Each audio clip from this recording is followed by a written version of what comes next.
अब मैं ये पूछना चाहता हूँ थोड़े से बैच के बारे में। जब आप ऑफलाइन बैच आए तो शिल्पी, पहली बात तुम जब मुझसे ऑनलाइन पढ़ लिए थे तो फिर ऑफलाइन क्यों आना पड़ा? सर अब घर पे हमें एक तो बीच में लिंक टूट गया था, क्योंकि मैं ऑलरेडी दूसरी चीजें कर रही थी, तो लिंक टूट जाता है तुम्हारा। RSSBs भी थी, अब रिटन एंट्रेंस केसेस भी कोई नहीं चाहता कि वो मिस करे और उसका खराब हो, है ना। तो इसलिए फिर और ऑफलाइन में तुम्हें प्रैक्टिस भी अच्छी मिल जाती है, और उस टाइम मेरे पास टाइम नहीं था, लाइक कि अब चलते हैं ऑफलाइन में, वहाँ पे प्रैक्टिस भी अच्छे से हो जाएगी और फिर तो हमें गुड। अच्छा, अब मुझे ये बात बताओ कि tell me the best memory और moments of your batch. Sir like there are many moments. हाँ। लाइक हमारा बैच एक्चुअली बहुत अच्छा था, हर स्टूडेंट बहुत अच्छे थे, तो सबसे कनेक्शन भी बहुत अच्छा बना, उनसे सीखने को भी बहुत कुछ मिला, जो कि हेल्प करी मुझे SSB में। हाँ। मतलब ऑफलाइन का एक यही फायदा जो मुझे पर्सनली लगता है ना, तुम सबसे पर्सनली इंटरेक्ट करते हो। हाँ। मैं बहुत ज्यादा एक्सट्रोवर्ट वाली भी नहीं हूँ, मतलब बहुत एम्बिवर्ट टाइप की इंसान हूँ, या तो मैं बात करूंगी तो बहुत ज्यादा करूंगी, नहीं तो बात ही नहीं करती हूँ। तो अब ऑनलाइन में तुम्हें वो फैसिलिटी नहीं मिल पाती, तो बस उस पर्टिकुलर 2 घंटे के लिए उनके पास हो, हाँ।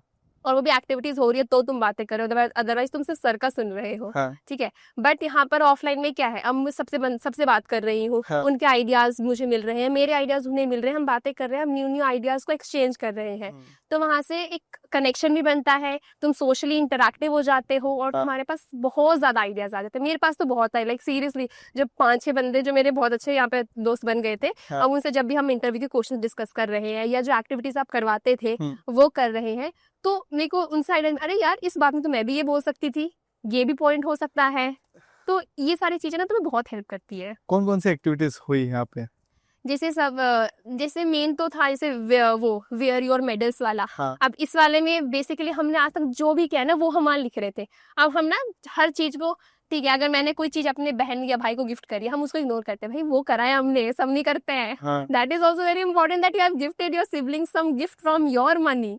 सो it is really very important. Like तुमने अपने पेरेंट्स को गिफ्ट किया, तुमने कुछ ऑर्गेनाइज करा, तुमने सरप्राइज बर्थडे पार्टी ही क्यों नहीं दी, हम उसको काउंट ही नहीं करते हैं। बट इमेजिन तुम सरप्राइज बर्थडे पार्टी में एक स्टोरी लिख सकते हो, which is really really very nice story. तुम्हारे बर्थडे वाली बात पर तो मुझे ध्यान आ गया, मेरे भाई का बर्थडे था कल। विश तो किया पर गिफ्ट नहीं दिया यार। सर दे देना आज जाके। तो मतलब ये था। फिर उसके बाद जो हमारी एक ग्रुप एक्टिविटीज होती थी जिसमें हमें बोलना होता था, हमें PIQ वाली लास्ट में एक्टिविटीज होती थी, सब अपना CIQ पढ़ते थे। अब उससे CIQ बोलने से क्या हुआ, एक तो कॉन्फिडेंस बिल्ड हो गया। हम 5 बंदे, हमेशा ग्रुप चेंज अगर तुम्हारा हो रहा है, तुम अलग अलग बंदों के सामने बोल रहे हो, कॉन्फिडेंस बिल्ड हो गया, तुम्हें CIQ याद हो गए। आधे बच्चों की प्रॉब्लम क्या होती है कि हम CIQ भूल जाते हैं। अब वहां से हमारा CIQ याद हो रहा है। कुछ तुम्हें वहां से कॉम्प्लीमेंट्स मिल रहे हैं, कुछ तुम्हारी गलतियां बता रहे हैं कि भाई तू ऐसे बोल सकता है, तू ऐसे बोल सकता है, इसमें ये चीजें कर सकता है। तो वहां से हमारी मिस्टेक्स भी सही हो रही हैं। तो इन एक्टिविटी से बहुत फायदा होता है, और टेस्टिंग तो होती ही है जो हो रही है।